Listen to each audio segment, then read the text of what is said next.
interview with Tomas Haake from Meshuggah. They're currently on the See You Later tour with Ministry. How's it going, Thomas? It's going very well, thank you. Absolutely. Very welcome. Yeah. Just caught the sound check. All right, right on. That was fabulous. It sounded really good. Yeah, it's always a bit shifty since we don't use cabinets for the guitars and stuff, so we rely on monitors every day, you know. Gotcha. So it's depending on what kind of monitors we get, you know, that's kind of the only like shifty part of whatever we're doing, you know. Some nights it's really hard to kind of really lock in with each other because you don't have the, you know, the proper sound or whatever. But usually, like today, it should be fine. You know. So you feel pretty good about how it sounds up there? Yeah, absolutely. Nice. Very nice. So how was it coming into Denver for you guys? Well, I was asleep myself coming into Denver, so I wouldn't really know. But no, we like it here. This is one of the cities in the States that we usually do pretty well. Nice. Yeah, so we're stoked. Nice. Well, we're very glad to have you. All right.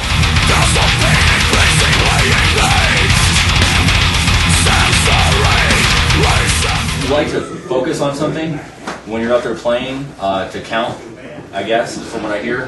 Do you have something that you focus on specifically at every show, or is it something different? No, not really. And I never really focus on counting. I never ever count. Usually, depending on what tracks we're playing, what part of tracks we're playing, because of course some parts and some tracks take more focus from me, you know, and sometimes when I need to focus, I'll just close my eyes and kind of just shut everything out and just kind of think of what I'm playing. But other times I can just like lock in on something and like just focus on like a Satan logo on a cymbal or something, or just a knuckle on a stand, like anything. I can just kind of focus on that really hard, and that just then my body just keeps kind of doing it, going through the motions. And sometimes if I start thinking too much about what I'm playing, that fucks it up. And I start like, oh, what's this next part? No, I missed it. You know? So you get that sometimes, but usually I'd say, I mean, sometimes you get into like thinking about what you did on your vacation 4 years ago and stupid shit like that. And sometimes you lose it because of that. But sometimes it's fine to just think about anything. But usually I try to just kind of be blank, if you will. You know, I don't really, except for those, you know, even when I focus, like if I focus on a logo or focus on just a certain point, that kind of, you know, makes it like my mind is all blank. It's just kind of focus on that. I don't think about it. It's just my eyes are just there. You know? Kind of gives you the ability to kind of just take you away from just kind of do what you do. Yeah, kind of. Sometimes, you know, looking around too much in certain parts, and there's something happening. You know, that just a little thing like that can sometimes like take away the focus. Oh, what am I doing? Like, you know, so that occasionally happens, but it's not really that often. It's funny that you actually mentioned that. There's a question in regards to that. When you guys are playing and doing what you guys do, being pioneers in the style, in the type of music that you play. When you are playing, when you do have I don't want to say a mistake, but when something goes off all of a sudden. Sometimes I have like. Do you adapt that? Oh, okay. Yeah, like my feet will stop playing and stuff like that. That happens sometimes. It does, and it's really you struggle to get back into it again, you know. But the band will just keep playing, so I just keep on. You gotta make sure to get back in there. You know? Nice. But that happens occasionally.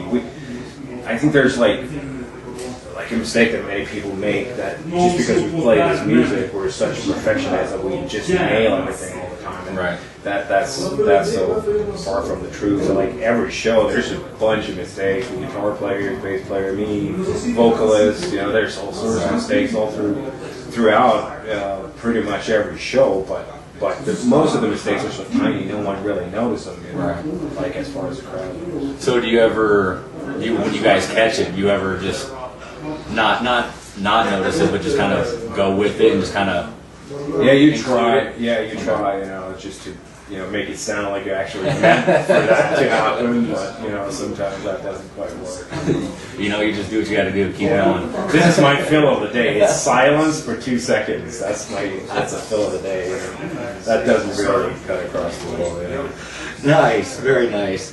And what were does the band write songs? Example, bass, drums, guitar. Usually the idea comes like Martin or Frederick or Jens or anyone just sitting around like coming up with kind of a guitar, like the very basics of that, what we want that guitar, and then they'll immediately program drums for that. That's like the first thing that goes into the recording. Is actually sometimes just a riff. If it's a riff that's really hard to kind of remember and you don't want to lose it, you just put on a click track and just record that first, just so like the very basics of it, and then just to not lose it, you know, and then program drums and then go from there. You know, so it's usually guitars first and then bass. So have you kept that same routine with every recording?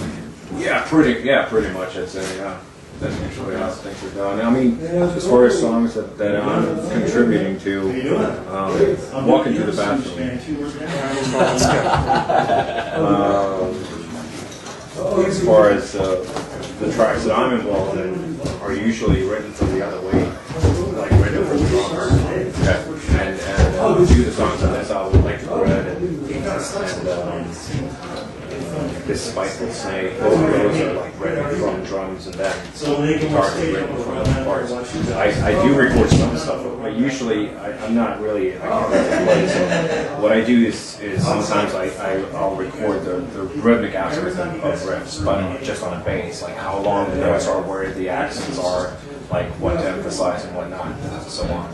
And then I bring Martin or Frederick or someone in, and they kind of, they listen to it and kind of form their idea, and I explain to them kind of what I was thinking for the very track, and then they come up with something. And usually that's not, of course, exactly my vision, but that's really a cool thing, because I try to stay away from listening to it at that point, and whenever, you know, Martin or Frederick says like, hey, I think I have something cool for this in the first part or whatever, I'll come in and listen to it, and it's like, wow, this is really cool, just because it's the drums that I've written, but then again, like there's another type of riffs than what I had in my mind. And usually they're better, of course, you know, since they're guitar players, they can do it proper. So it's actually kind of a cool way of writing too, and it works for us just because we write that way and we use computers throughout it to such an extent. You know, right. So they're very accustomed to kind of writing to a programmed drum part or whatever.